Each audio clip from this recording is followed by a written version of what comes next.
बोलो जयकारा बोल मेरे श्री गुरु महाराज की जय। सभी गुरुमुख प्रेमियों से सप्रेम जय सच्चिदानंद। हमने बहुत कुछ समझा है जीवन में, समझते रहते हैं और समझते रहेंगे। बहुत सारी घटनाएं हमें देखने को मिलती है, हमारे जीवन में बहुत सारी घटनाएं होती हैं। हमारे मिलने जुलने वालों के साथ बहुत सारी घटनाएं, दुर्घटनाएं,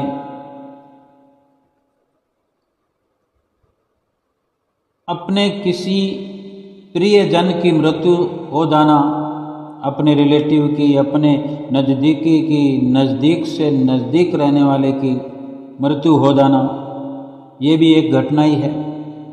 लेकिन ऐसी घटना जिससे अगर हमारा कोई नज़दीकी है, बहुत नज़दीकी है,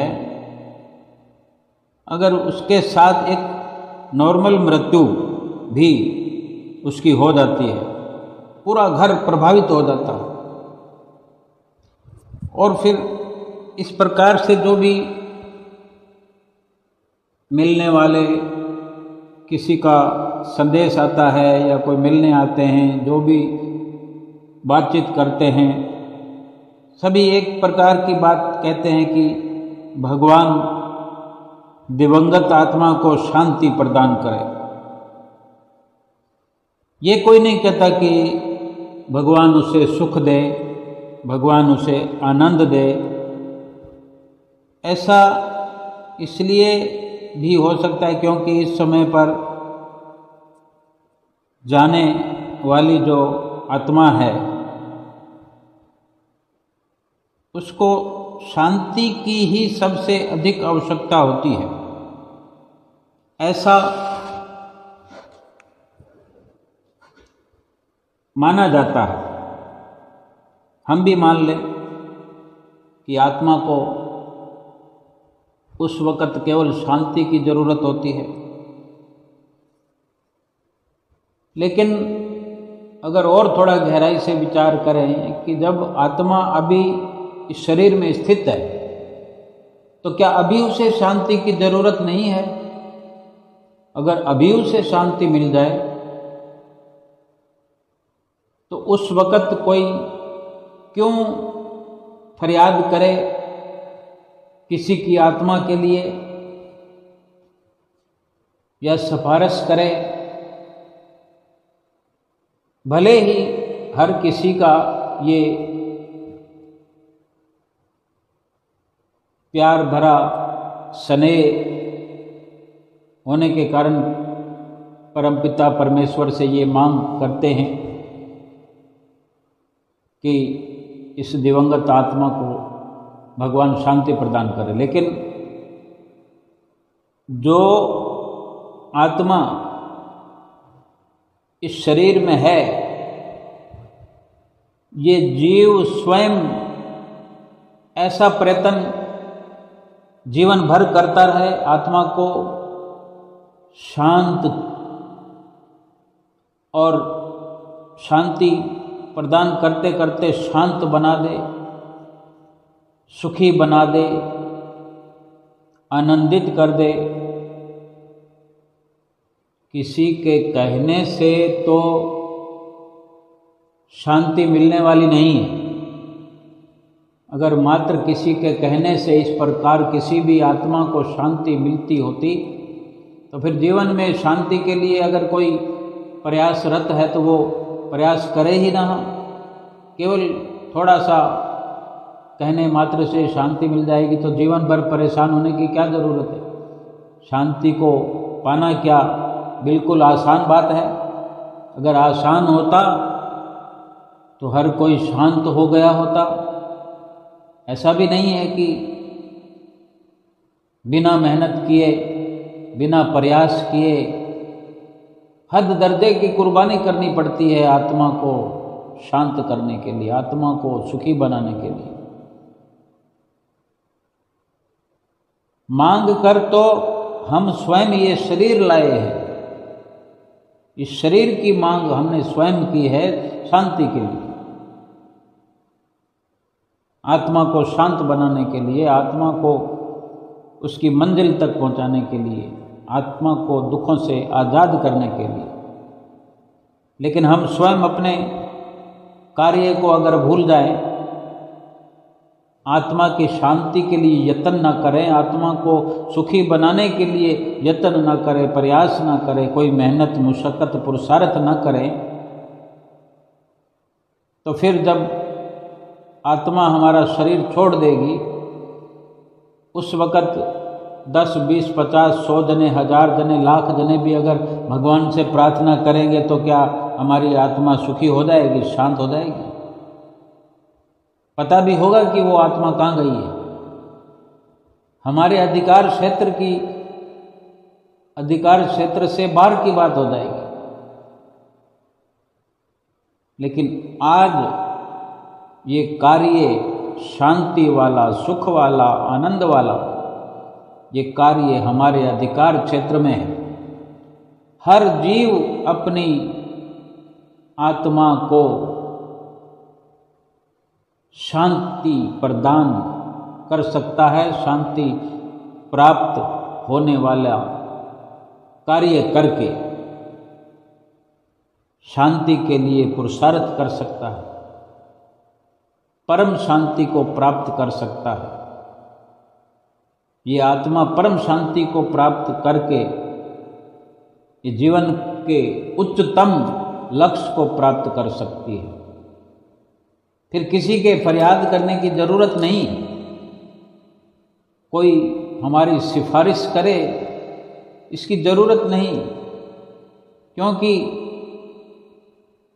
कथनी चाहे हम करें या कोई और, एक बराबर है। मात्र कथनी से कुछ मिलता नहीं है, कथनी से कोई लाभ नहीं होता। चाहे हम शांति की मांग करते हैं, भगवान मुझे शांति दे दो, हे प्रभु मुझे शांति दे दो, या कोई और हमारे लिए प्रार्थना कर दे, चाहे जीवन रहते भी हमारी आत्मा हमारे शरीर में है और कोई इस प्रकार कथन करता रहे हमारे सामने कि इसको शांति दे दो, इसकी आत्मा को शांत बना दो, तो शांति मिलने वाली नहीं है। और हम खुद चाहे फरियाद करते रहें तो शांति मिलने वाली नहीं है। रोटी रोटी करने से रोटी मिलती नहीं, रोटी मिल जाए तो खाए बिना भूख मिटती नहीं। ये शांति भी ऐसे ही है, लेकिन ये चलन है, हम एक प्रकार की ये चर्चा करते हैं, ये संसारिक चलन है।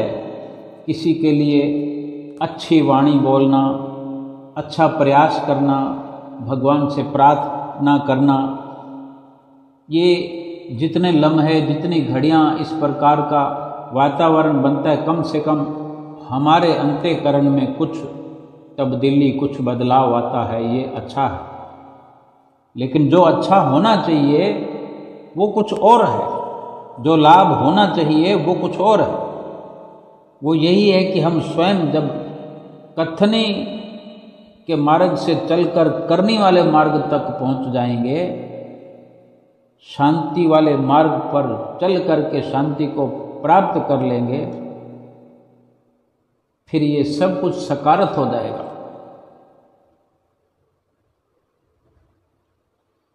किसी की मृत्यु पर हम दुखी होते हैं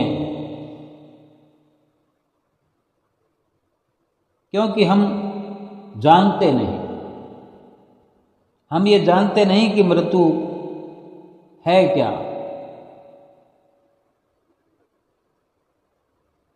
मृत्यु समझ सकते हैं कि एक नवीनीकरण कह सकते हैं, नवीनता, नवीनीकरण। जैसे किसी मकान को तोड़कर नया बनाया जाए, अगर किसी के मन में आ जाए कि मकान को तोड़कर बनाना है, भले ही कोई परेशानी ना हो, तोड़ने जैसा ना हो, लेकिन मनोरथ है किसी का कि मुझे तोड़कर दोबारा नवीनीकरण करना है, ये काफ़ी साल हो गए, 10, 15, 20 साल हो गए। अब किसी के पास तो मकान की मरम्मत करने के लिए भी सुविधा नहीं है, वो तो नवीनीकरण नहीं कर सकता। लेकिन जिसके पास सुविधा है तो वो पैसा लगा कर के अपने मकान को तुड़वाता है, नवीनीकरण कर रहा है, उसको खुशी होती है। अगर वो तोड़कर बना रहा है तो उसको खुशी हो रही है, किसी और को भी तकलीफ नहीं होती। लेकिन उसी मकान को बुलडोजर तोड़ने के लिए आ जाए, किसी कारणवश सरकारी बंदे तोड़ने के लिए आ जाएं,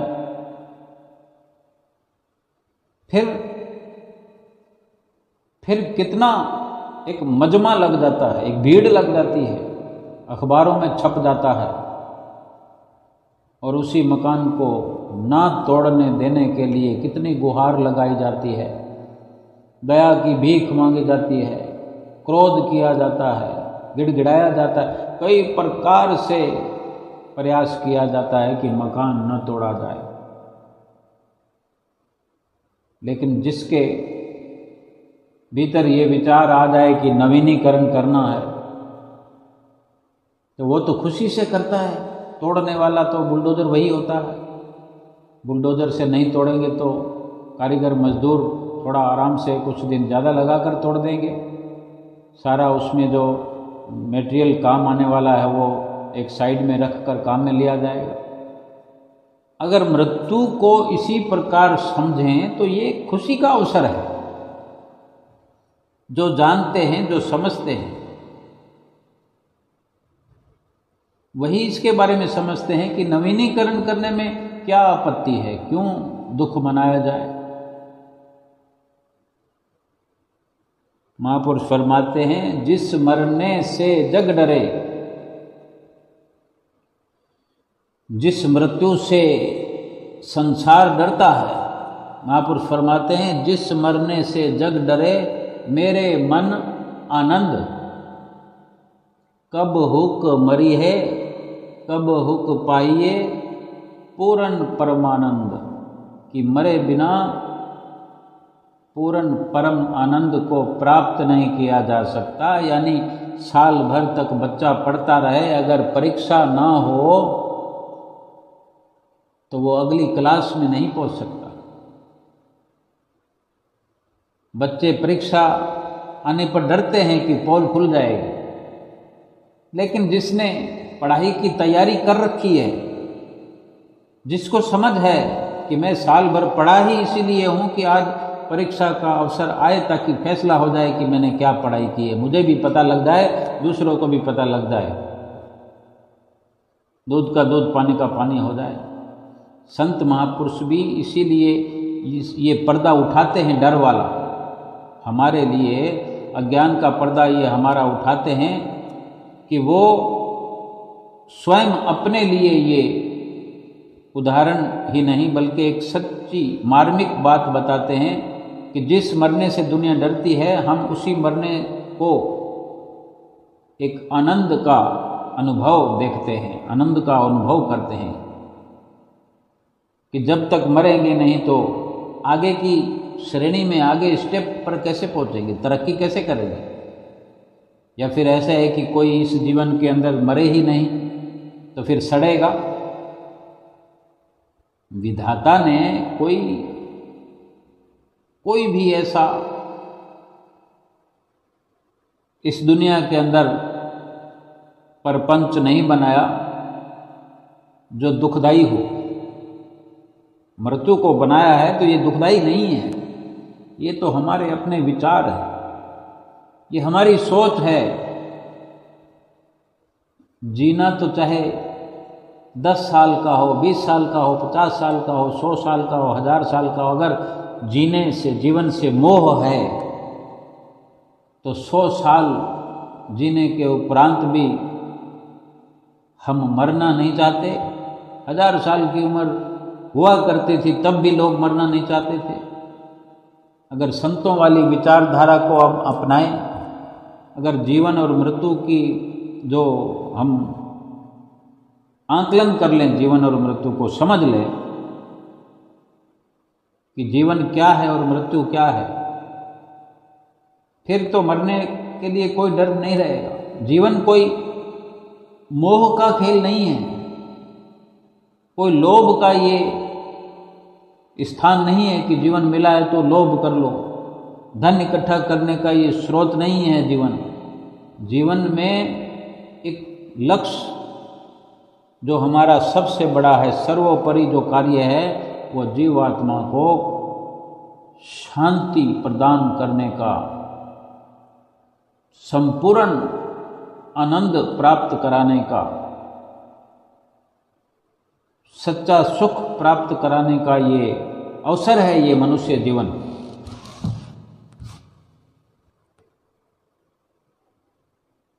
जीवन ये मिल गया, जीवन का लक्ष्य यही है, जीवन का महत्व यही है। अपने कार्य में लगे। ये जीवन यूँ समझ सकते हैं कि ये 1 साल की क्लास है। ये पूरा जीवन एक क्लास है और पूरा जीवन, चाहे हर किसी का जीवन, चाहे वो 20 साल का हो, 50 साल का हो, 100 साल का हो, लेकिन इसकी निश्चिंतता यही है कि अभी का अभी पर्चा लिखने के लिए तैयार हो जाएं हम, पेपर करने के लिए, प्रश्नों का हल करने के लिए अभी का अभी हम तैयार रहें। जैसे कोई फौज में फौजी होते हैं, हर वक्त बैग उनका टंगा हुआ होता है, उठाकर कंधे पर टांग लेते हैं और चल पड़ते हैं जब भी संदेश आए। उनके लिए कोई छुट्टी नहीं है, वो छुट्टी लेते हैं लेकिन ऐलान आने पर छुट्टी उसी वक्त रद्द की जाती है। यानी वो भरोसा केवल और केवल अपने उस ड्यूटी का करते हैं, वो सत्य है।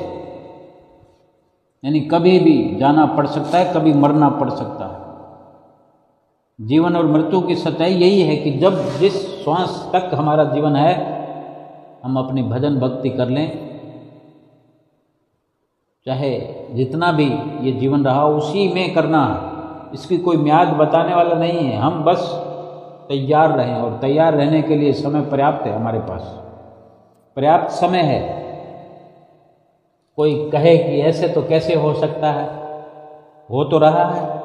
50-50, 60-60 साल के हुए बैठे हम, हो तो रहा है। इतना समय मिल गया, इतने समय में भी क्या हमने तैयारी नहीं की? और अब हम मरें तो हमारे मिलने वाले आकर के भगवान से फरियाद करें, हमारी सिफारिश करें कि इस दिवंगत आत्मा को शांति देना।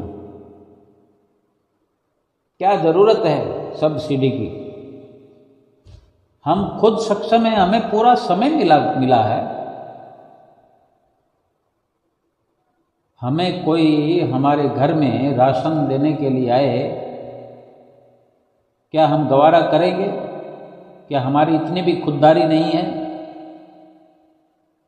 क्या जरूरत है हमें? हम भगवान का प्रसाद खा रहे हैं और भगवान का प्रसाद खाते रहेंगे जैसी भी अवस्था में। लेकिन कोई हम पर अनचाही या बिना जरूरत की कोई दया दिखाए, यानी हम किसी ऐसी लाइन में नाम क्यों लिखाएं कि हम सक्षम नहीं हैं? सरकार की तरफ से भी अगर ऐसी सुविधाएं होती हैं तो हमें ये स्वयं को सोचना होता है कि हमने कहाँ कहाँ सब्सिडी लेनी है, कहाँ नहीं लेनी। उनको ले लेने दो जिनके पास परेशानी है, जिनको ज़रूरत है उन्हीं को ले लेने दो, हम लाइन से निकल जाएं। हमें ये सोचना है क्या हमारे पास कमी है, हमें ज़रूरत है, क्या हम सक्षम नहीं है? ये हमारी सोच पर निर्भर है। लेकिन जीवन और मृत्यु को समझना है तो सीधी सीधी यही समझाइश हम अपने भीतर बिठा लें कि जीवन जो है वो एक प्रकार से झूठ भी है, जीना झूठ भी है। और सत्य जो है वो मृत्यु है, क्योंकि जीवन के समय का पता नहीं है, लेकिन ये पता है कि मृत्यु तो आनी ही है। कभी भी किसी भी समय किसी घड़ी में किसी लम्हे में मृत्यु आ सकती है। अनजान बनकर न बैठे, शांति वाला काम अभी का अभी करें, सुख वाला कार्य अभी का अभी करें। हम मोहताज नहीं हैं, भगवान ने हमें मोहताज करके भेजा नहीं है, कितनी दया करके भेजा है, कितना कुछ हमें देकर भेजा है। हमें यहाँ सब्सिडियों की ज़रूरत नहीं है। हम कहाँ दुनिया के अंदर ठगियों में लगे पड़े हैं। आत्मा को शांति नहीं है, फिर क्या प्राप्त करते रहे हैं? इतना समय हो गया, इतनी उम्र हो गई, क्या प्राप्त करते रहे? हमें शांति प्रदान नहीं हुई, यानी हम उस रास्ते पर गए ही नहीं, भगवान का भजन सुमरण किया ही नहीं, तो शांति कहाँ से मिलेगी? हम तो रुपया कमाने में लगे हुए हैं, तो क्या रुपया कमा लिया हमने, रुपया धन कमा लिया, अब और नहीं चाहिए? कोई अपने सीने पर हाथ रखकर कहे कि अब मुझे एक भी रुपया नहीं चाहिए, और बिल्कुल आराम से बैठ जाए, ना रुपयों को आता हुआ देखे, ना जाता हुआ देखे, ना कोई हाल पूछे रुपयों का, ना कोई ढंग पूछे। ठीक से विचार करें कि अब हमें रुपए की जरूरत नहीं है, बिल्कुल, फिर सोचें एक बार। मगर ऐसा जवाब आना मुश्किल ही नहीं, नामुमकिन जैसा लगता है। मरते दम तक ये ख्वाहिश लगी रहती कि रुपया और आ जाए। क्या करेंगे उससे? शांति प्राप्त करेंगे। कहीं दुकान पर शांति मिलती है, जो वो ढेर सारा कमाया हुआ रुपया देकर फिर शांति ले आएंगे।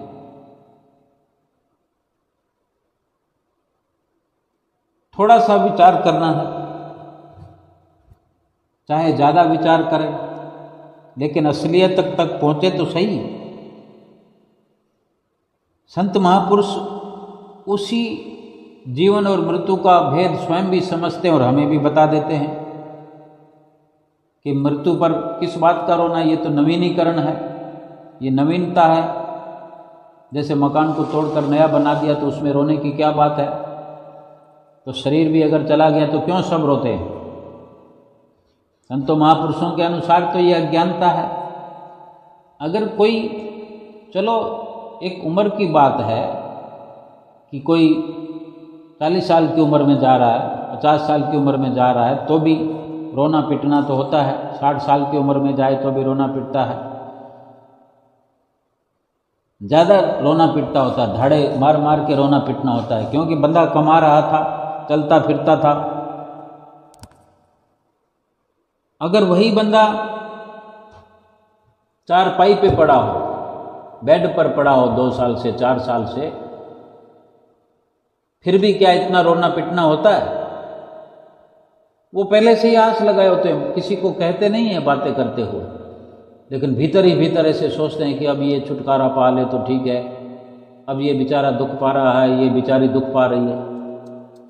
किसने कहा कि वो दुख पा रहा है? वो नहीं, हम दुख पा रहे हैं, हम सेवा नहीं कर पा रहे हैं, उसको देख नहीं पा रहे हैं, हम अपने नज़रिए से, अपने सोच से अपने जीवन को नहीं जी पा रहे हैं, उस पर ही सब कुछ लगता जा रहा है। तन लग रहा है, धन लग रहा है, मन लग रहा है, परेशान है, हम परेशान हैं, वो परेशान नहीं है। और वो परेशान हो तो भी क्या, अपने कर्मों को भोगेगा नहीं, कौन भोगेगा?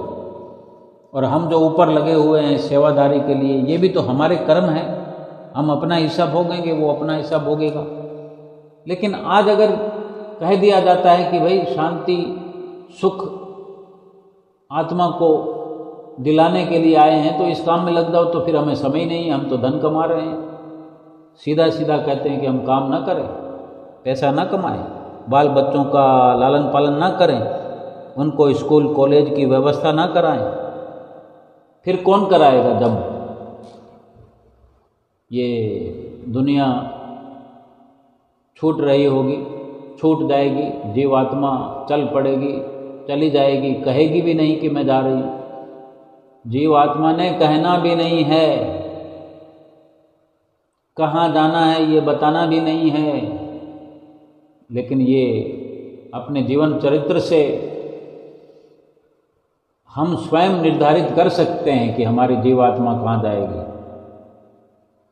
हर पढ़ने वाले बच्चे को पता होता है कि मेरे कितने नंबर आएंगे, मैं फेल हो जाऊंगा कि पास आऊँगा, कि 3rd डिग्री मिलेगी, कि 2nd डिवीज़न आएगी, कि 1st डिवीज़न आएगी, कि उससे भी अच्छी आएगी, कि या मेरिट में नाम आएगा। लगभग अगर 1st डिवीज़न की हमें पूरी उम्मीद है 100%, तो 1st डिवीज़न के नंबर कम या ज़्यादा हो सकते हैं।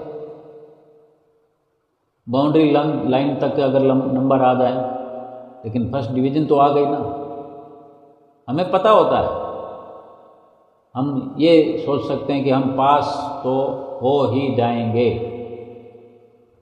अब पास चाहे मुश्किल से हो चाहे आसानी से हो, पूरे नंबर 33 नंबर होते हैं, जो भी होता है 100 में से उतने नंबर आ गए, पास हो गए, बस ये हमें पता था। पास होने में 40 नंबर भी पास के होते हैं, 33 नंबर भी पास के होते हैं। पास तो हो गए ना, अगली क्लास में चले गए ना। हमारी आत्मा कहाँ, लेकिन प्रयास ऐसा होना चाहिए कि पास वाली उम्मीद ना करें, आगे ऊंची उड़ान भरे और ऊंची नंबरों की क्वालिटी लाकर ऊंची कसौटी पर जाए, वो सबसे बढ़िया है।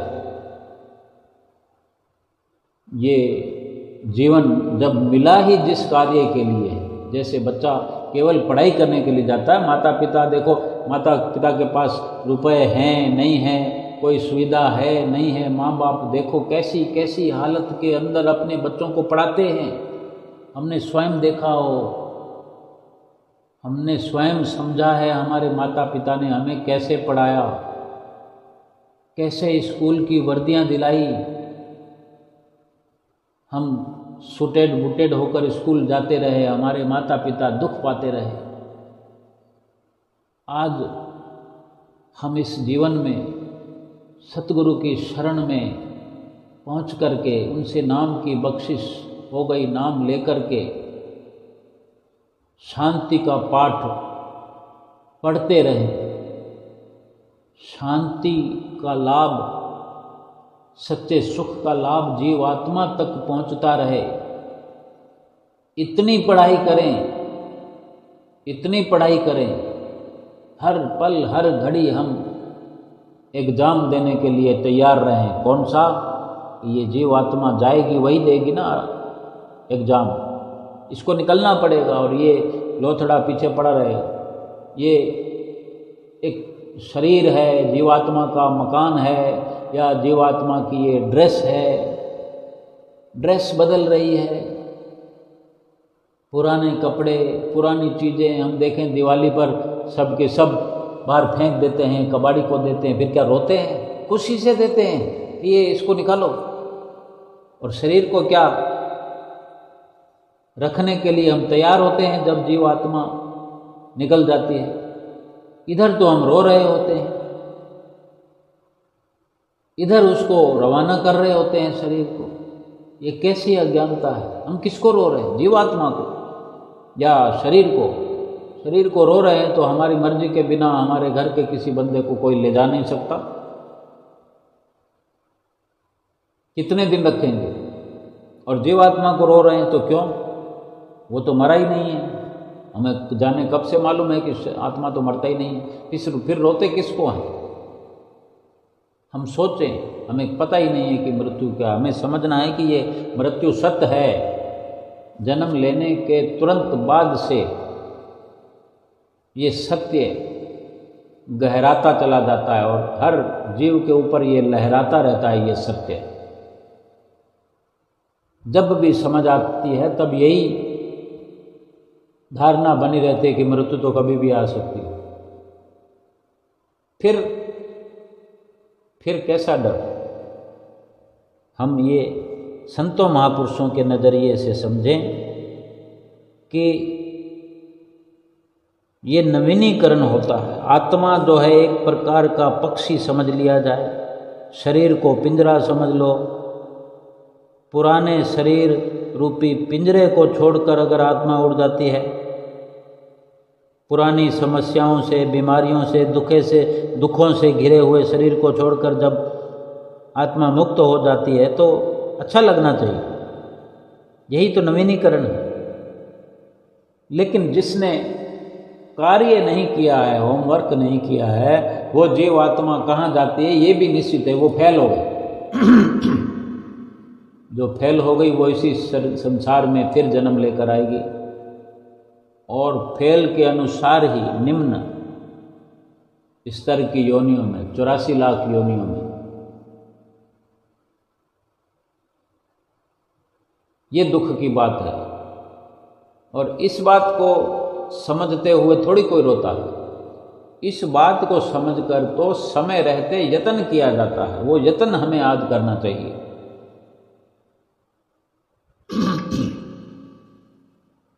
मृत्यु पुराने कपड़ों को समझ लो बदलना हो गया। आत्मा तो मरती नहीं, आत्मा किसी और शरीर में घुस जाएगी।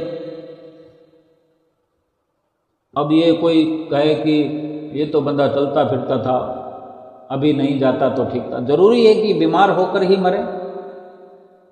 और इधर भी हम देखते हैं, हमारे कई घर में भी, बाहर भी मिलने जुलने वाले भी, या हम स्वयं भी कहते हो, हे भगवान मुझे तो चलता फिरता टोरना, मैं चलता फिरता ही जाऊं।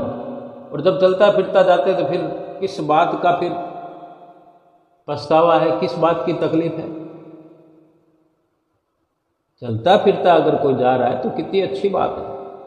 लेकिन जो सबसे बड़ी परेशानी है या दुविधा है वो ये है कि हमें नाम का सुमरन कर करके हर घड़ी हर अवस्था के अंदर इतना अपने आप को परिपक्व करें कि कभी भी एग्जाम की घड़ी आए, यानी कभी भी ऐसा अवसर आए, खुशी से, जिसने पढ़ाई की होती है वो खुशी से मुस्कुराते हुए पेपर देता है, और जिसको सवाल नहीं आते उनके चेहरे पे 12 बजी होती है। हाँ, इतनी अच्छाइयाँ हमारे भीतर हों कि हम स्वयं तो हंसते हुए जाएं। इतनी नाम की कमाई करें कि हंसते मुस्कुराते हुए जाएं, कभी कोई दुख पछतावा हो ही ना। ये संतों की रहनी बहनी है, संतों का रहन सहन है। जो अपना कार्य कर लेता है वो आराम से बैठा रहता है। 3 घंटे का पेपर होता है जिस बच्चे का, अगर वो 2.5 घंटे में अपना पेपर कर लेता है, अब उसका पेपर कोई लेता नहीं है, समय से पहले नहीं लेते हैं, तो कोई बात नहीं, वो अपना बैठा रहेगा। अपनी डेस्क के ऊपर अपनी कोनियों को रखकर हाथ में पेन घुमाता रहे या इधर उधर ताकता रहे, वो अपनी कॉपी लिख करके तैयार बैठा है कि जब भी लेना शुरू करेंगे तो मेरी तैयार पड़ी है, मैंने अपना पेपर कर दिया। हम अपना होमवर्क जो भगवान ने हमें देकर भेजा था कि प्रभु का भजन करना है, और हम भी ये स्वीकार करके आए थे। हमें जो बच्चे स्कूल में पढ़ते हैं, किसी को कोई ज़बरदस्ती तो उठाकर स्कूल में नहीं ले जाता कि तुमको ये पढ़ना होगा, पूरा साल पढ़ना होगा, फिर पेपर देने होंगे, एग्ज़ाम देना होगा। हम स्वयं लाइन लगाकर एडमिशन लेते हैं। ये मनुष्य जीवन भी हम मांग कर लाए हैं। मनुष्य जीवन में भजन भक्ति करेंगे, ये वचन देकर लाए हैं। भगवान के आगे फरियाद कर करके ये इस प्रकार से ये जन्म हुआ हमारा। अब क्या हो गया? अब क्यों भूल गए? और भूल गए, भटक गए या गलतियां करी,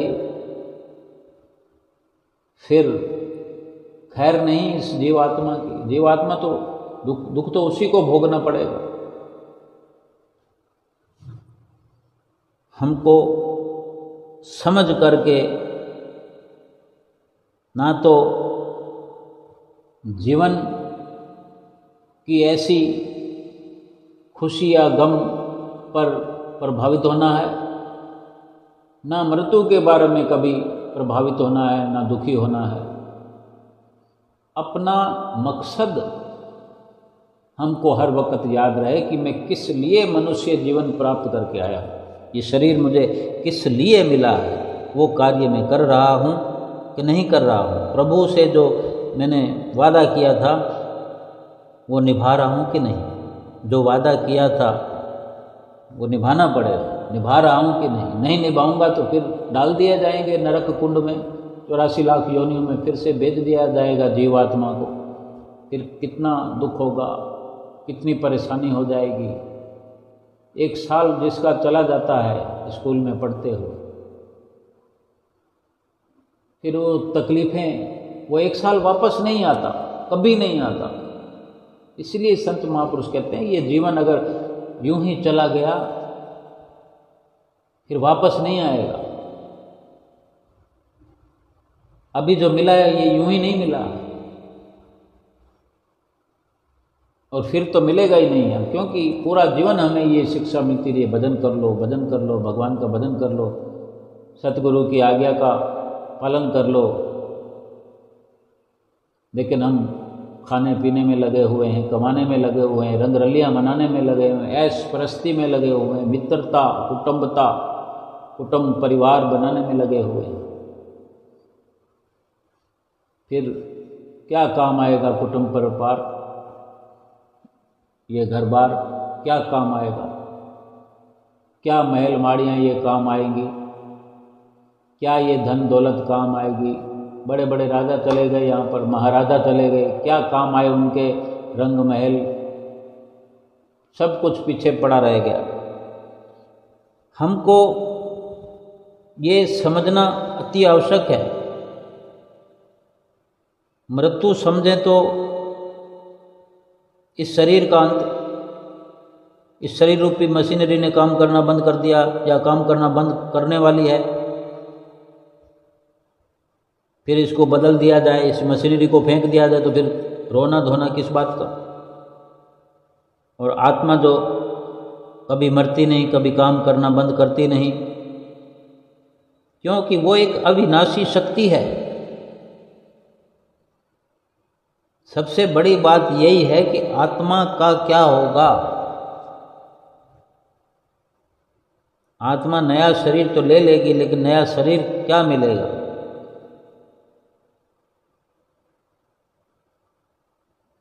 कुछ नया मिले, लेकिन अगर इच्छा से ना मिले।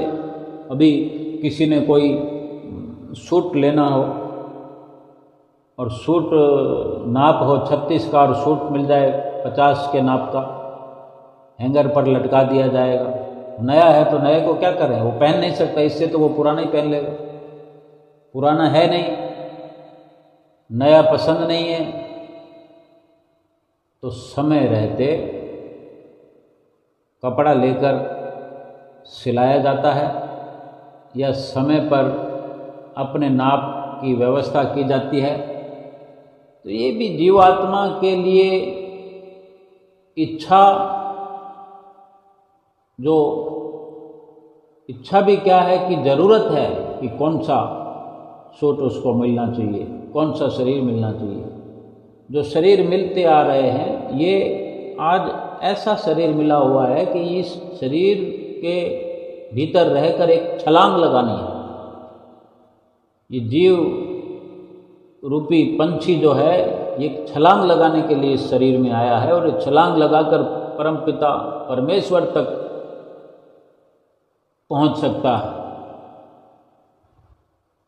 या इसको सीढ़ी कह सकते हैं मनुष्य शरीर को। इस मनुष्य शरीर रूपी सीढ़ी पर कदम बाई कदम, कदम बर कदम चलते हुए जीवात्मा परमात्मा तक पहुंच रहा है, पहुंच गया है, पहुंचने के लिए आया है।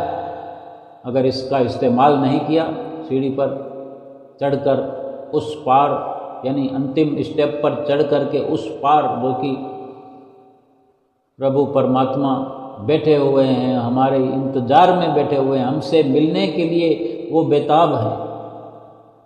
केवल जीवात्मा का कार्य नहीं है, परमात्मा का भी कार्य है। लेकिन जीवात्मा अगर उस तरफ जाने का, इस शरीर को पाकर के, इस सीढ़ी को पाकर के ये जीव अगर इस्तेमाल न करे, सदुपयोग न करे, तो फिर इधर का इधर ही रह जाएगा, फिर इस तरफ गिरा दिया जाएगा। इधर बहुत बड़ी खाई है 84 लाख योनियों की, वहीं गिराया जाएगा।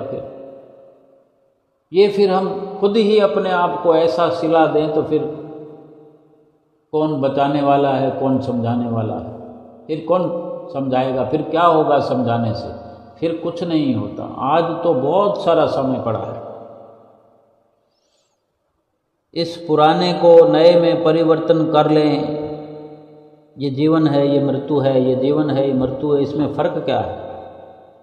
जीवन को जीते हुए अगर हम मृत्यु वाले कार्य करते रहें, मृत्यु वालों का साथ देते रहें, मृत्यु वालों का साथ लेते रहें, यानी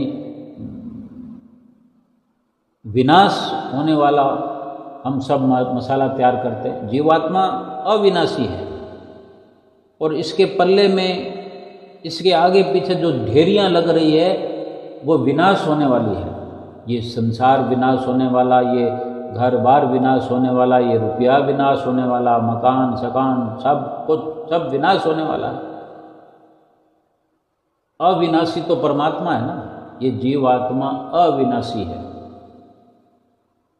और एक परमात्मा है जो अविनाशी है। अविनाशी का अविनाशी से मेल करना है, उसके लिए सतगुरु की शरण हासिल करना जरूरी है इस जीवन में। सतगुरु की शरण मिल गई है तो सतगुरु की शरण मिल जाने पर, सतगुरु से नाम की दीक्षा शिक्षा मिल जाने के बाद, उनके जो नज़दीकी में जाने से जो युक्तियाँ वो सिखाते हैं, जो तरकीब सिखाते हैं, जो इस अवसर में लाभान्वित करने के लिए जो हमें हिदायत करते हैं, सभी कुछ वो सिखाते हैं। और वो सब कुछ सीख करके अविनाशी का अविनाशी से मेल कराते हैं। सब कुछ तो वही करते हैं और वही परमात्मा है। सतगुरु रूप परमात्मा मनुष्य का शरीर हमारे मिलने के लिए, परमात्मा से मिलाने के लिए वो हम जैसा शरीर धारण करके आए हैं कि वो अपनी सुंदर वाणी से हमें सुना सके और हमारी अबोध नादान सी वाणी सुन करके हम पर दया कर सके। कोई पक्षी क्या हमें समझा सकता है? कोई और योनि में कोई हो या परमात्मा परमेश्वर क्या हमने देखा है जो सीधा डायरेक्ट जाकर उससे मिल जाएंगे, एकाकार हो जाएंगे? भगवान को देखा है हमने? नहीं देखा। और जब देखेंगे तभी तो आत्मा का परमात्मा से मेल कराएंगे। सीधा उठा के उसमें पटक देंगे? हर चीज़ के लिए सीखने सिखाने का तरीका तो चाहिए ना। वो कौन सिखाएगा?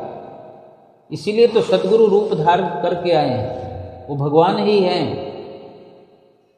भगवान से अलग नहीं है। वो जो भगवान से मिलाए वो भगवान ही है। वो अपनी मर्जी से, बल्कि हमारे लिए वो शरीर धारण करके आए, इस धराधाम पर अवतरित हुए।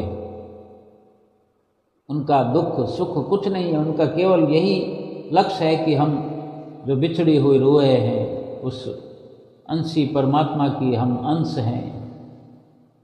इस अंश को उस अंशी से मिलाने के लिए उन्होंने एक ये रूप धारा है।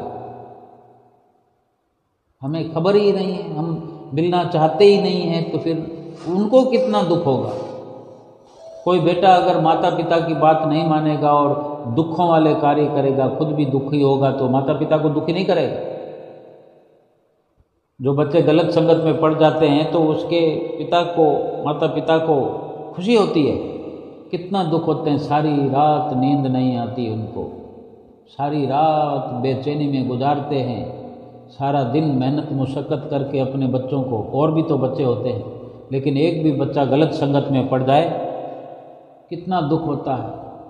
ये संसारिक मिशन है, ये संसारी जदोजहद है, ये संसारिक, ये हम बात कर रहे हैं, ये संसारिक विचारधारा है कि वो आज नहीं तो कल लाइन पर आ जाएगा, थोड़ा नुकसान कर देगा, 1000 2000 2 4 5 लाख 10 लाख। हर पिता अपने बच्चों को उसका हिस्सा दे देता है, उसका हिस्सा दे देंगे। वो ज़्यादा अगर माता पिता का हिस्सा हड़पना चाहेगा, दूसरे भाइयों का हिस्सा हड़पना चाहेगा, तो माता पिता फिर अपने उस बच्चे को जायदाद से वंचित भी कर देते हैं, उसका नाम निकाल देते हैं कि इसके भले बुरे का मैं जिम्मेवार नहीं हूँ, क्योंकि दूसरे जो हमारे बच्चे हैं उनका जीवन थोड़ी खराब करना है।